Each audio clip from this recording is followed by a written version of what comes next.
Buen día, gracias por el llamado. No, por favor, Analía. Bueno, ¿qué me puedes decir como síntesis de la cumbre en Madrid, la de gobernadores patagónicos? Digo, como para después entrar en lo que puede ser tu mirada respecto de este encuentro nacional de hoy, de gobernadores y nación.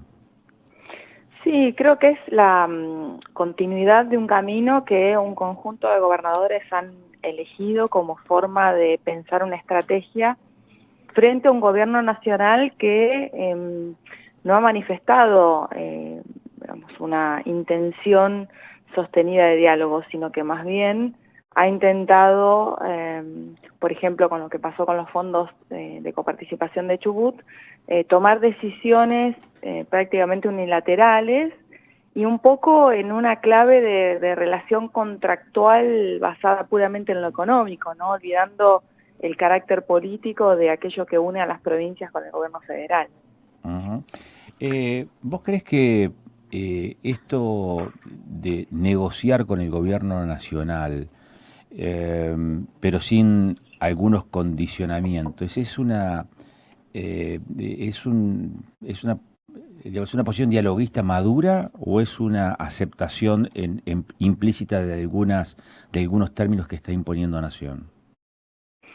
No, yo intentaría en contexto sobre todo de tanta dificultad y de tanta crisis, y haría como un llamamiento también a los dirigentes políticos y las dirigentes políticas a tratar de pensar un poco más en los problemas, ¿no? El enfoque de los problemas públicos, de aquello que hay que resolver y no tanto de ver cada situación en donde uno tiene que variar algo de lo que está proponiendo como una derrota, porque así no hay un diálogo auténtico, ¿no? Cuando hay diálogo hay escucha, y cuando hay escucha puede que uno revise algo de lo que está haciendo, que en realidad es lo que pasó, porque si vos te fijás lo que pasó con los fondos de Chubut, y toda la discusión que hubo respecto a si habían enviado un mail, no habían enviado un mail, o cómo se había encaminado ese trámite, en realidad ya le estaban dando una respuesta positiva. Entonces se puso en el contexto de una situación que estaba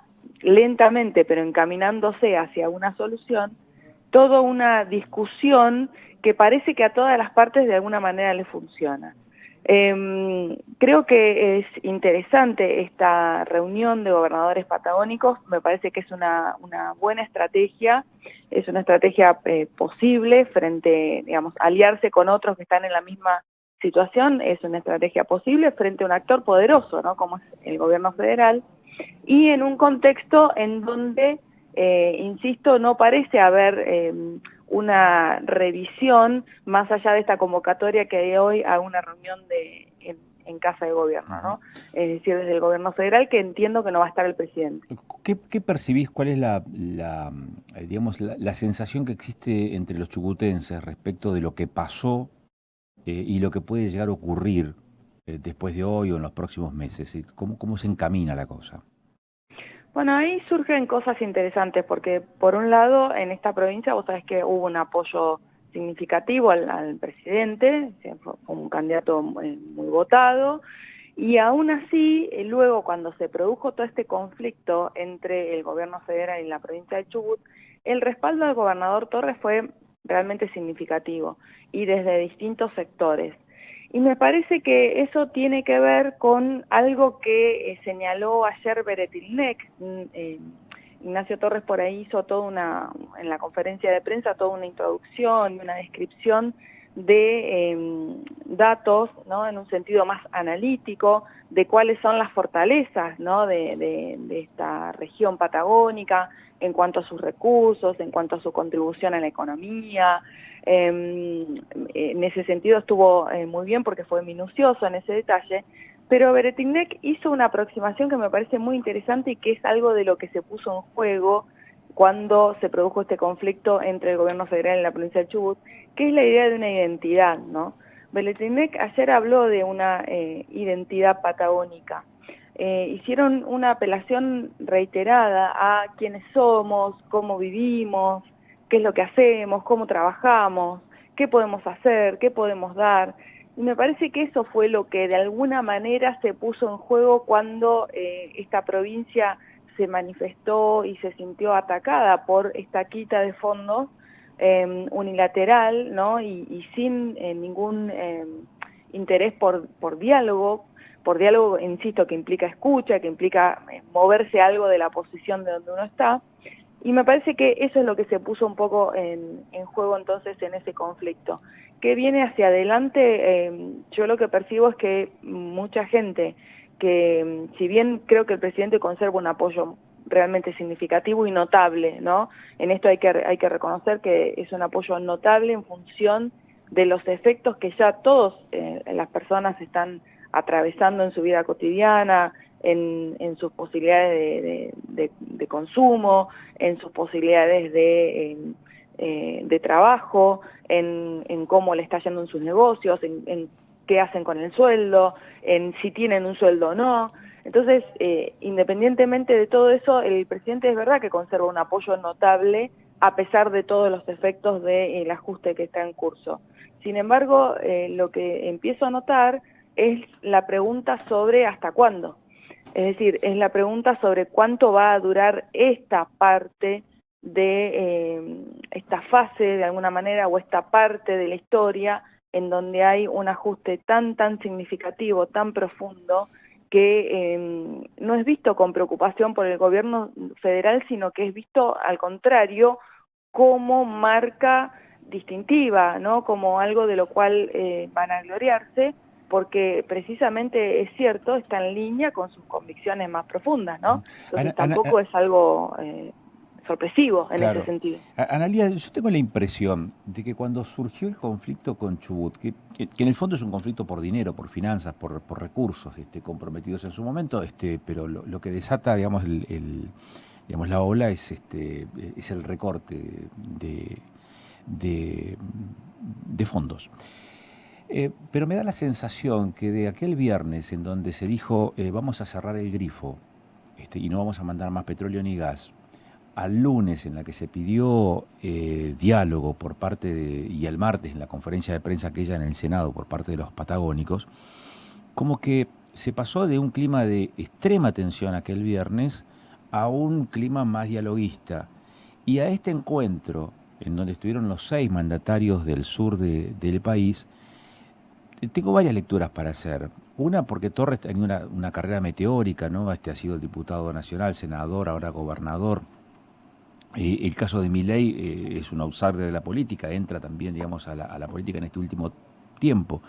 Son dos figuras nuevas dentro de la política que uno podría decir en un rapto de ira se midieron y dijeron, bueno, te corto el grifo, y después atemperaron, quizás para no provocar la fuga de los otros gobernadores patagónicos también.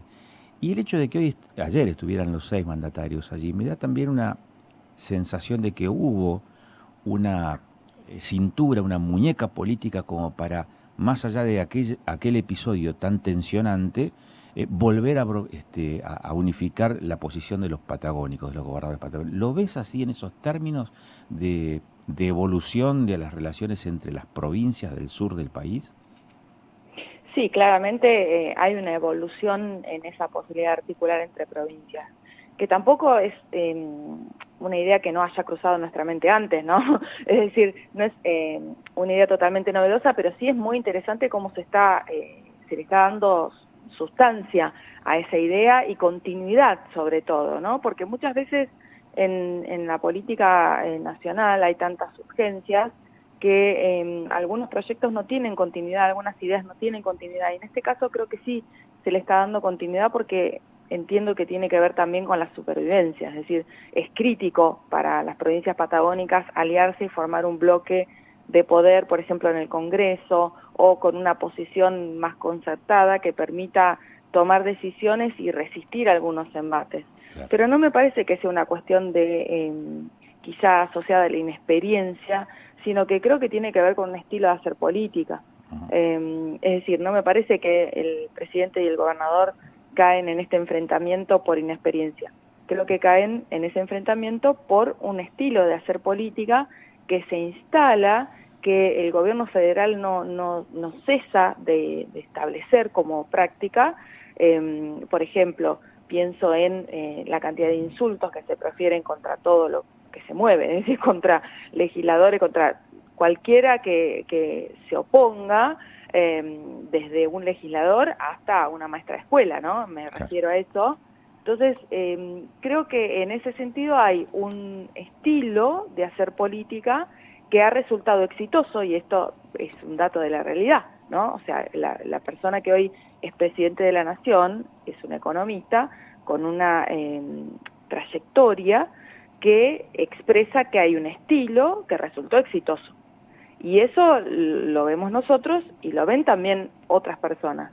Entonces, me parece que tiene más que ver con un estilo de hacer política que, si bien puede resultar preocupante, cuestionable, lo que cada uno, digamos, quiera decir o pensar al respecto, es cierto que no solo es la forma en la cual alguien se consagró presidente, prácticamente sin recursos ni estructura en el sentido más tradicional, ¿no? No es que no tuviera apoyos económicos, sino en el sentido más tradicional de la política. No solo se consagró presidente, sino que además insiste en ese estilo de hacer política, por lo cual pone al resto, como la política es un juego de interacción, pone al resto en la situación de qué hacer frente a ese estilo. O sea, frente a alguien que funciona de esta manera y trata a los demás de esta manera y gestiona de esta manera. Analía, muchísimas gracias por la gentileza, por estos minutos que nos diste y por tu interpretación de lo que está pasando por estas horas. Muchas gracias.